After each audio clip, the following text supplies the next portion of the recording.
ಇಲ್ಲೇನಂತ ಕೊಟ್ಟವ್ರ ಪ್ರಾಬ್ಲಮಲ್ಲಿ body weighs 48 newton on the surface of earth.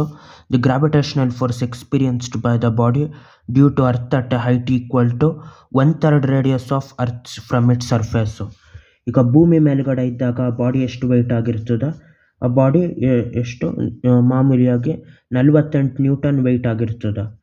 ಅದೇ ಏನಾದರೂ ಇದು ಮಾಮೂಲಿ ರೇಡಿಯಸ್ ಆರ್ ಇರ್ತದೆ, ಅದೇ ಏನಾದರೂ ಏನು body earth at height equal to 1/3 radius from it surface.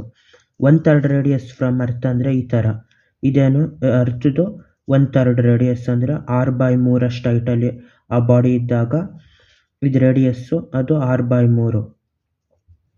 ಈ ಹೈಟಲ್ಲಿದ್ದಾಗ ಬಾಡಿದು ಎಷ್ಟು ವೆಯ್ಟ್ ಅಂತ ಕಂಡುಹಿಡಿಬೇಕು. ವೆಯ್ಟ್ ಅಂದರೆ ಏನು ಅಂತ ಫಸ್ಟ್ ಬರೀಬೇಕು. ವೆಯ್ಟ್ ಅಂದರೆ ಮಾಸ್ ಟೈಮ್ಸ್ ಆಫ್ ಆಕ್ಸಿಲರೇಷನ್ನು. ಮಾಸ್ ಅಷ್ಟೇ ಕಾನ್ಸ್ಟೆಂಟಾಗಿ ಉಳಿದಿರ್ತದೆ, ಆದರೆ ಆಕ್ಸಿಲರೇಷನ್ ಚೇಂಜ್ ಆಯ್ತದೆ ಬೇರೆ ಬೇರೆ ಹೈಟಲ್ಲಿ, ಹಂಗಾಗಿ ವೆಯ್ಟ್ ಚೇಂಜ್ ಆಯ್ತದೆ. ಇವಾಗ ಆಕ್ಸಿಲರೇಷನ್ ಎಷ್ಟು ಅರ್ಥದ್ದು, ವೆಯ್ಟ್ ಎಷ್ಟು ಅಂತ ಕೊಟ್ಟವ್ರ 48 newton. 48 newton weight mass times of ಅರ್ಥದ ಆಕ್ಸಿಲರೇಷನ್ನು 9.8, ಅಪ್ರಾಕ್ಸಿಮೇಟಾಗಿ 10 ಅಂತ ಹಾಕ್ಬೋದು. 10 ಕಡೆ ಹೋದರೆ 48/10 ಈಕ್ವಲ್ ಟು ಎಮ್ಮು.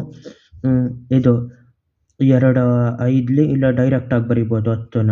48/10 ಅಂದರೆ 10 4.8 4.8 ಕಿಲೋಗ್ರಾಮು ಇದ್ರದ್ದು ಮಾಸು ಟೋಟಲಾಗಿ. 4.8 ಕಿಲೋಗ್ರಾಮ್ ಅಂದರೆ ಇವಾಗ ಗ್ರಾವಿಟೇಷನ್ ಎಷ್ಟು ಅಂತ ಕಂಡುಹಿಡಿಬೇಕು. ಗ್ರಾವಿಟೇಷನಲ್ ಆಕ್ಸಿಲರೇಷನ್ನು ಮಾಮೂಲಿಯಾಗಿ ಎಷ್ಟಿರ್ತದೆ ಗ್ರಾವಿಟೇಷನಲ್ ಆಕ್ಸಿಲರೇಷನ್ ಅಂದರೆ 10 ಇರ್ತದೆ. ಅದನ್ನು ಸಿಂಪಲಾಗಿ ಬರೆಯೋದಾದರೆ G(m/r²) ಅಂತ ಬರೀತಾರೆ. ಅದೇ ಹೈಟು 6/3 ಜಾಸ್ತಿ ಆದಾಗ ಅದರದ್ದು ಎಕ್ಸ್ಟ್ರಾ ಆಕ್ಸಿಲರೇಷನ್ G' ಅಂತ ತಗೊಂಡ್ರೆ ಅದು G(m/r+h)² ಎಷ್ಟು ಹೈಟ್ ಇರ್ತದೋ ಅದನ್ನು ಸೇರಿಸಿ ರೇಡಿಯಸ್ಗೆ ಹೋಲ್² ಮಾಡಬೇಕು. ಇಲ್ಲಿ ಎಷ್ಟು ಎಕ್ಸ್ಟ್ರಾ ಆಯಿತಾ, G(m/r+r/3)² ಅಂತ. ಇವಾಗ ಎಷ್ಟಾಯ್ತು ಇದು 6/3² ಅಂದರೆ G(m) ಕೆಳಗಡೆ 3ನ ಕಾಮನ್ ಆಗಿ ತಗೊಂಡು 3 ಟೈಮ್ಸ್ ಆಫ್ 6 ಅಂದರೆ 3r + r² ಇವಾಗ G' ಅಂದರೆ ಎಷ್ಟು, Gm ಎಷ್ಟು 3r + r ಅಂದರೆ 4/3r². ಇವಾಗ ಎಷ್ಟಾಯಿತು ಅದು ಒಳಗಡೆ Gm ಅಂತ ಉಳಿತು. ಇದು ಪೂರ್ತಿ ಎಲ್ಲದಕ್ಕೂ ಸ್ಕ್ವೇರ್ ಮಾಡಬೇಕು. 4/3 r², 4² ಅಂದರೆ 4 4 16, ಇದು 3 3 9, ಇದು r ಅನ್ನೋದು r² ಅಂತ ಉಳಿತು. ಇದು ಡಿನಾಮಿನೇಟರ್ ಆಯಿತು 9, ಅದು ನ್ಯೂಮರೇಟ್ರಿಗೆ ಹೋಯ್ತದೆ. ಹಂಗಾಗಿ 9/16 ಟೈಮ್ಸ್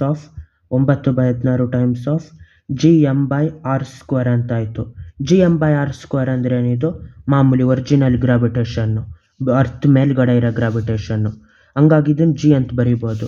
G' ಈಕ್ವಲ್ ಟು ಎಷ್ಟು 9/16 G ಅಂತ, 9/16 G.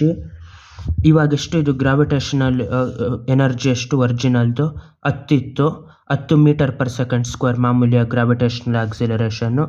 ಇದಕ್ಕೆ G' ಅಂತ ಬರಿಬೇಕು. ಎಷ್ಟು 9/16 ಟೈಮ್ಸ್ ಆಫ್ 10 ಅಂತ ಬರಿಬೇಕು.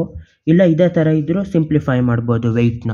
ಯಾವ ಥರ G' 9/16 G ಅಂತ. ಒರಿಜಿನಲ್ ವೆಯ್ಟ್ ಎಷ್ಟು m ಟೈಮ್ಸ್ ಆಫ್ G ಆಗಿತ್ತು. ಇವಾಗ ಹೊಸ ವೆಯ್ಟ್ ಏನು, ವೆಯ್ಟ್ ಇದು ಅನ್ಕ ಮಾಸ್ ಅಷ್ಟೇ ಉಳಿತದೆ, ಹೊಸ G' ಬರಿಬೇಕು. ಹೊಸದೆಷ್ಟು ಗ್ರಾವಿಟೇಷನ್ನು 9/16 ಒರಿಜಿನಲ್ G ಅದು. ಅಲ್ಲಿಗೆ ಮಾಸ್ ಎಷ್ಟು, mass 4.8 kg. 4.8 times of 9/16 times of acceleration ಎಷ್ಟು ಒರಿಜಿನಲ್ ಇದು 10 acceleration due to gravity on surface of earth. ಇವಾಗ ಎಷ್ಟು 4.8 ಟೈಮ್ಸ್ ಆಫ್ ಇದಿಷ್ಟು ಆಯಿತು. ಇವಾಗ ಈ W' ಅಂದರೆ ಹೊಡಿಬೋದು ಇದನ್ನು. 10 ಟೈಮ್ಸ್ ಆಫ್ 4.8 48 ಟೈಮ್ಸ್ ಆಫ್ 9/16, 16 2 32, 16 3 48, 16 1 16 3 48, 9 3 27, 27 ನ್ಯೂಟನ್ನು ಇದ್ರದ್ದು ವೆಯ್ಟು ಟೋಟಲಾಗಿ. ಬಾಯ್.